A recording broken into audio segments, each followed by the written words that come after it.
I was talking with Pastor Jay earlier today, and God has given us weightlifters. Do you know what I mean by that?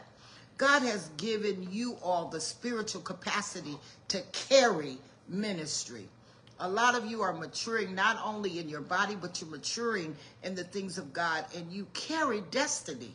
You help and assist Pastor Jay and I, along with the overseer, Pastor Claude, to carry the destiny of this work. You know what your cargo, see, you're maturing. And you know what your cargo consists of. You know what you're carrying, and you're carrying it. You're carrying it without distraction. So I give God glory for you, and I thank God for what he's doing in your life. And don't you ever forget that he never forgets your labor of love. God knows and God pays. Thank God for you. Now, many think the enemy is after your ministry, or that he's after your marriage and your money. But he really is not after those things. Hello, Gary. God bless you from the ATL. But you must understand that he's not really after your ministry, your marriage, and I'm here to say your money. He's after your mind, because once he gets your mind, he's got all of those other things that I mentioned. We went through the season when the enemy's target was the heart of man. Then we were in a now season where the enemy is after the mind of man. I want you to turn to Numbers, the 20th chapter, and we're going to be looking at 1 through 12 tonight. But as you're turning there, some of life's greatest struggles are hidden behind a smile. You know, the world calls it, we put one good foot forward, and we keep up. But some of life's greatest struggles are hidden behind a smile. Some of our life's greatest battles are fought beneath the surface. God has the final word, listen very carefully, of who we are and who we'll ever be. Did I say man? Did I say woman? No, no, no. God has the final word on who we are and will ever be. He knows. He's the God that knows. We all have battled with anger, one way or the other. Question, what do you get angry about? Let's just be real tonight. What do you get angry about? Now, anger, you may want to write this down, is often a visible response to something that is deeper beneath the surface. How do you quiet a noisy soul? People can look so good, but their soul is noisy. See, in a noisy, unhealthy soul, you have residing there. Let's talk about it. There's some things that are residing in a noisy, unhealthy soul. All of this can be tracked all the way down and under beneath the surface. It can be tracked. It cannot be hidden, beloved. Nothing is hidden from God. You get what I'm saying? Now, let's talk about those noisy, unhealthy things that reside in the soul. Number one, unbelief. Unbelief is the grave disorder of the heart. This is good tonight. You better take some notes. The lie of unbelief is God is not doing enough for me. God himself is not enough for, God himself is not enough for me. This is all out of unbelief. I need something more. Oh, then number two, discontent. The lust for more is the basis for every temptation of the heart. God has given you, but you just want more. The lust for more is the basis for every temptation of the heart. If only I had what I need. I should be where, but I'm not. And I don't want to be here. Why am I here? I should be there. I don't like where I am. Got it? Discontentment. Anxiety, number three. The emotion of uncertainty. What if I don't get what I need? Anxiety, the emotion of uncertainty. Then number four, anger, the emotion of displeasure. I'm upset because I don't have what I need. Then number five, despair, the emotion of hopelessness. I'll never get what I need. Now, to break the cycle of anger, guilt, anxiety, and despair, the way out is to first understand the way down. Lord Jesus, you must know how you got to where you are emotionally. And I'm here to tell you, believe it or not, it all starts with unbelief. It's a lie that began, okay, in the book of Genesis, and it runs through the gospel. Here's the lie. God is not enough for you. God is not enough for you, Eve. God is not enough. You need some more. Did not God say? See, you can be your own God, and that's with a little G, please. But you've got needs in your life that can't be met on your own. Get that. There are needs in your life because he made you. He's your maker. He's your creator. He knows what he put in you. So there are needs in your life that cannot be met on your own. Your unbelief then turns into discontent. That discontent leads to anxiety and goes on to anger. They both lead to despair. But it all starts with what? Unbelief. Now, if the enemy can get you to believe that God is not enough, and you know you have needs in your life, you and I both, then you begin to formulate a strategy for how those needs will be met.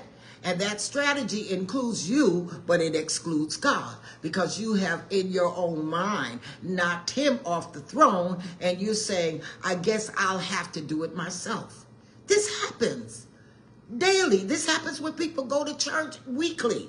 So here we are in the life of Moses. We can learn something from him over in Numbers 20, 1 through 12. And I was going to ask Daniel to read it, but I think that we could just go straight on through this. Over in Numbers 12, if you notice the third verse, it says, Moses was the meekest man in the earth. But here he is lashing out at people and disobeying God. Read it in your own time, Numbers 20, 1 through 12. We find that Moses was the meekest man in the earth, but here he is lashing out at people and disobeying God. See, the consequence is that Moses would not enter the promised land. Question: how does a meek man like Moses get here in life? How did you get where you are right now in life? Anger does not appear overnight.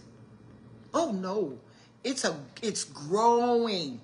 It's growing beneath the surface. It's more going on in that person's life than you see and I see. You wonder, why can't they get it together? Why can't they just obey God? Because there's something going on in that person's life than you and I see. Let's discuss 4 things from Numbers 20. Moses became very angry, not only with the people, but he became angry with God. Let's look at 4 things from Numbers 20. The dynamics of anger. Anger begins with displeasure. James 1, 19 through 20. Everyone be quick to what? Hear or listen, slow to speak, and slow to become angry. The anger of man does not produce the righteousness of God. See, anger is a response of what we perceive to be wrong, unjust, painful, and frustrating.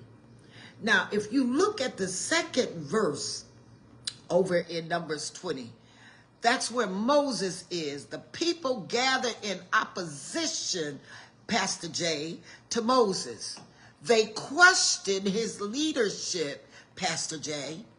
In verse 1, Moses' sister Miriam had just died there in Kadesh. Moses was in a grief mode, Evangelist James. Moses was in a grief mode, Minister Crystal James. Yes, he was grieving. You go and you read that. Verse 1, Moses' sister Miriam had just died. The circumstances, now follow me, didn't make Moses angry. But his thoughts, here we go, became a strong feeling of displeasure. You do what you Oh my God, here I feel like I'm a broken record. You do what you do because you feel what you feel. It almost sounds like what I was saying on last week, doesn't it? You feel what you feel because you think what you think. Your thoughts influence your feelings impact your actions. You want me to say that again? You do what you do because you feel what you feel. You feel what you feel because you think what you think. Your thoughts influence your feelings. Your feelings impact your actions. We must, as a people, track our thoughts. That's the foundation of our actions. Our thoughts are the foundation of our actions. You ask yourself, what in the world was I thinking? Why am I thinking this? Why am I thinking what I'm thinking? Stop telling people you know how to push my button. See, now you're putting it on someone else. You don't want to deal with you. Stop telling people they make you angry. You cannot accurately say to someone, you make me angry. That is ignorant. They didn't make you angry. You made your own self angry. I know. Okay, I'm getting a few hearts. Your feelings follow your thoughts. Remember that. Your feelings. There's some people, they wake up one day, they're feeling good, they're talking good, they're smelling good. Hi! Next day, they're in dumps. They're in a dump. Why? Because of how they think. The way you think, and you go into your feelings follow your thoughts. Someone can tip you to think some unkind thoughts. Now that's real. Someone can tempt you to think some unkind thoughts. Yes. Anger begins with, here I go, displeasure. And it doesn't stay there. Anger becomes demanding. Anger makes demands. See, anger begins really with displeasure. That's all on you, boo. That's all on you. And it doesn't stay there. Anger becomes what? Demanding and make demands. In a rage. I'm tired of this. You know, you start saying, I'm in a rage. I'm tired of this. They're not going to get away with this. They've been getting away with murder forever, and it's not going to happen this time. Whoa. If you look at verse 10, Moses called the people rebels. Do you see that over in Numbers 20? Read that, Danielle. He and Aaron gathered the assembly together in front of the rock. And Moses said to them, listen, you rebels, must we bring you water out of this rock? And you know, I'm going to deal with this a little bit later, but he was being sarcastic. Because we all know that the only person that can bring water out of a rock is God. Moses is no longer speaking to the people, but now he's speaking at the people. See, that's a difference. That's what causes trouble in your home, causes trouble in church meetings, causes trouble anywhere. When you no longer are speaking to the people, but you're speaking, what did I say? At the people. Moses' displeasure has become anger. His anger is now controlling his words. See, in anger, beloved, you can make demands on other people and sometimes on God. God, you got to fix this. God, you got to do it. If you don't do it by such a time, I'm toast. God, change brother so-and-so. God, would you change this wife I'm married to, change this spouse that I'm married to, change sister so-and-so. I can't stand the fact when she walks in the meetings. God is God and we are not. We are to humbly submit under his will. Anger doesn't stop with a demanding spirit. It can be destructive. That is very important to know. Anger doesn't stop with a demanding spirit. It can be very destructive. Over in Numbers 20, the 11th verse, Moses struck the rock twice with his rod. Why? He lost his temper.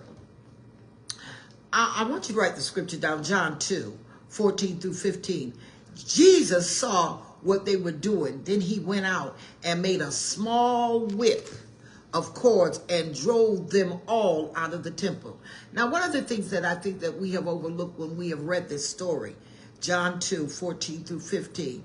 Jesus saw what they were doing. What were they doing? They had animals, they had money changers, they had all kinds of things going on in the temple of God.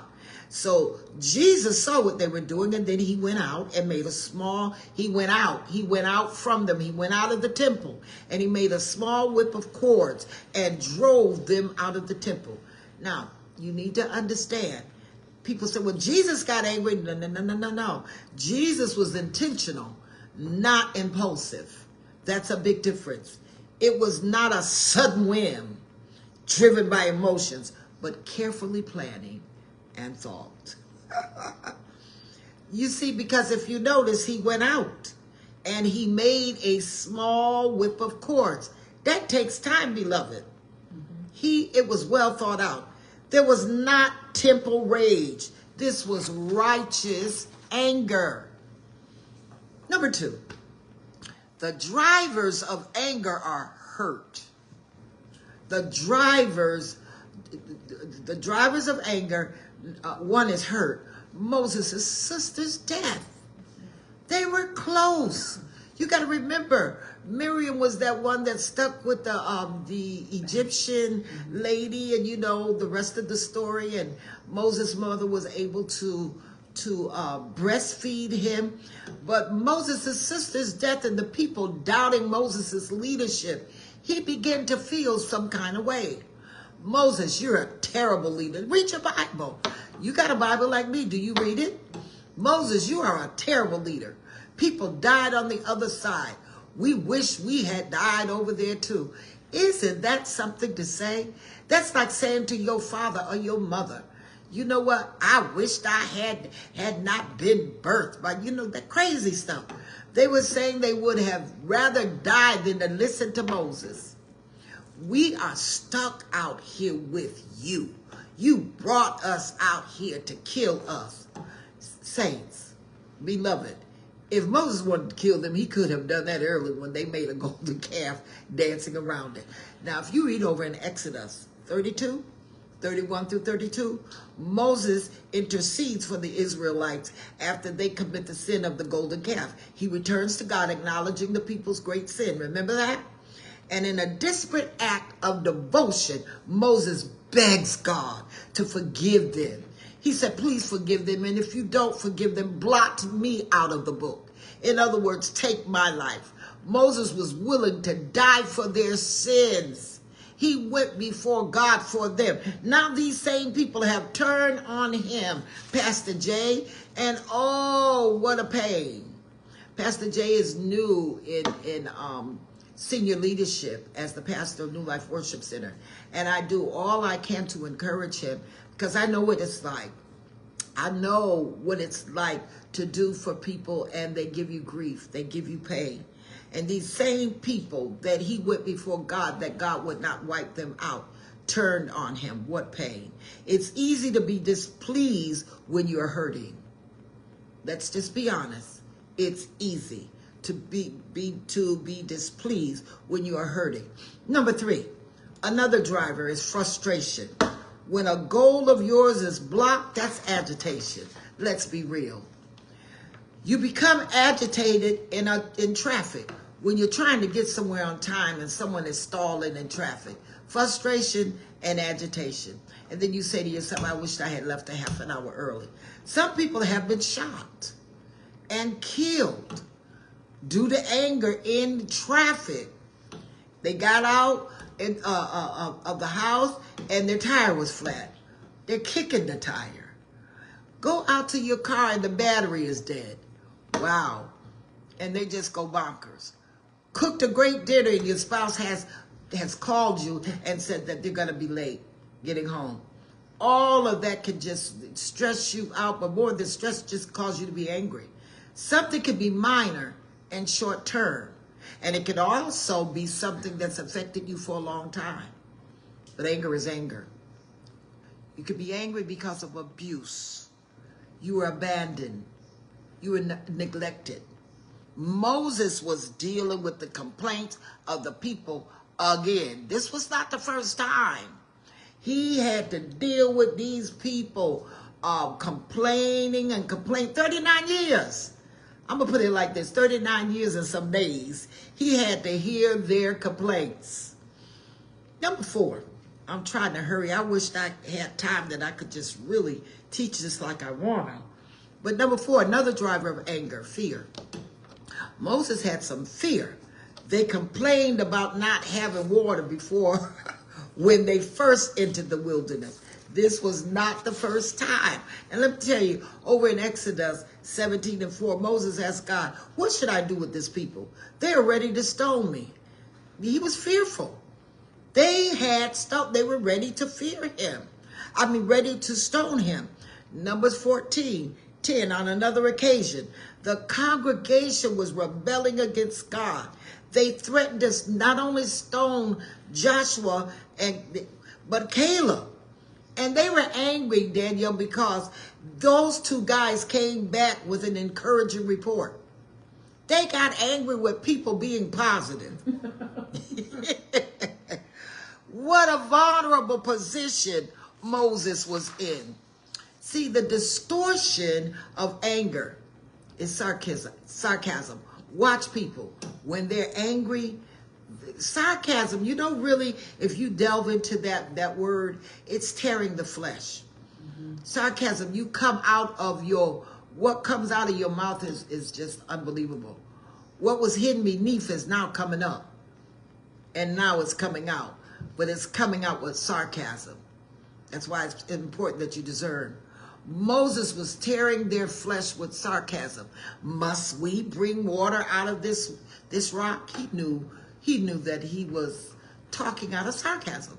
See, Ephesians 4:29, let no corrupt communication proceed out of your mouth, but that which is good to the use of edifying, that may minister grace unto the hearers. Moses was hurt. He was frustrated and fearful. His conversation became distorted. People that have hurt on the inside, undealt with hurt, frustration, and fear, their conversation will always be distorted. Hello, Brenda, Kim. It will not make sense. Many times you wonder, Moses, why don't people see it the way you do? You know how you said, why they don't see it? Why they can't see? Anger produces arrogance. Anger produces arrogance. You say, why can't you see it? Are you that dumb that you can't see it? Hear the arrogance? Are you that dumb that you can't see it? Only God could bring water from that rock. Moses could not do that, and he knew that. But he was arrogant. We all have been hurt and mistreated in life. We can't make little of that, but we all have sinned and wronged others too. Let's be real. Anger will distort the concept of yourself. You will see everybody else, but you won't see you. Matthew, you remember the story, Matthew 18:21 and 35. A king forgives a servant an unpayable debt. I think it was $1 million. The same servant finds a colleague who owes him a small amount of money. And instead of showing grace, he chokes the man. He takes the man by his ears and he chokes the man and he throws him in prison. And when the king found out what he had done, the king revoked the pardon and punished the wicked servant for his cruelty. Now the king forgave him, and his amount was $1 million. And here this man didn't hardly owe the man, but probably 100 a day or something like that. Anger only shows the wrong done to us, not what we've done to others. God said, speak to the rock. Moses chose to strike the rock twice, not 1 time, 2 times. He was angry. Numbers 20 and 12. It says, because you believed me not. Read that, Danielle. Numbers 20 and 12. Numbers 20 and 12. If you're not there, I can. Okay. Numbers chapter 20, verse 12 says, but the Lord said to Moses and Aaron, because you did not trust me enough. And because you did not trust me enough, or because you did not believe me. Go ahead.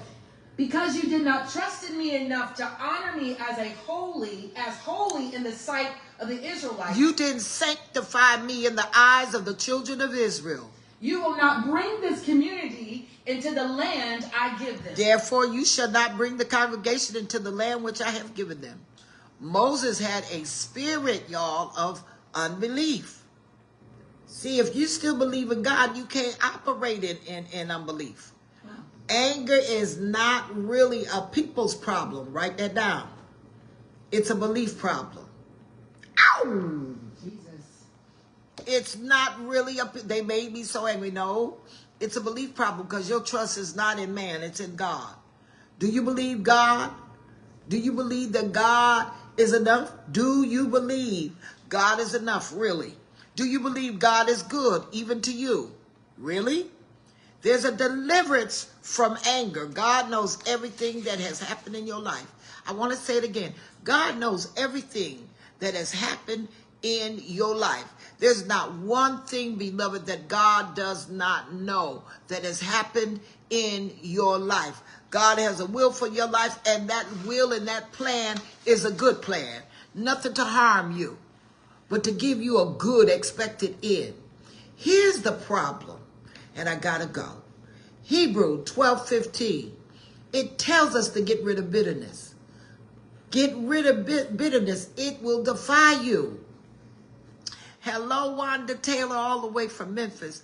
Paul said in Ephesians 4:31, let all bitterness, watch me now, listen to what he says. Let all bitterness and wrath and anger and clamor and evil speaking be put away from you with all malice. Now, people of God, no, Paul put bitterness before anger. Ephesians 4:31, let all bitterness, one, and wrath and anger and clamor and evil speaking be put away from you with all malice. Paul puts bitterness before anger. Bitterness, it's a destructive worldly behavior. Get rid of it. Because, see, bitterness, it speaks of the root of bitterness. When anything is a root, it's hidden. It's beneath. You can't see it. I can't stand him. I can't stand her. I'll play my part and I'll know what I feel, but nobody else knows what's on the inside. Oh, no, well, beloved, it will come up. It will come up. Your heart is the soil, and the seed of bitterness grows there and springs up. This is why you got to deal with hurt in your life, or it will grow and defile your life. That's what it says, Ephesians 4:31. Let all bitterness and wrath and anger and clamor and evil speaking be put away from you with all malice.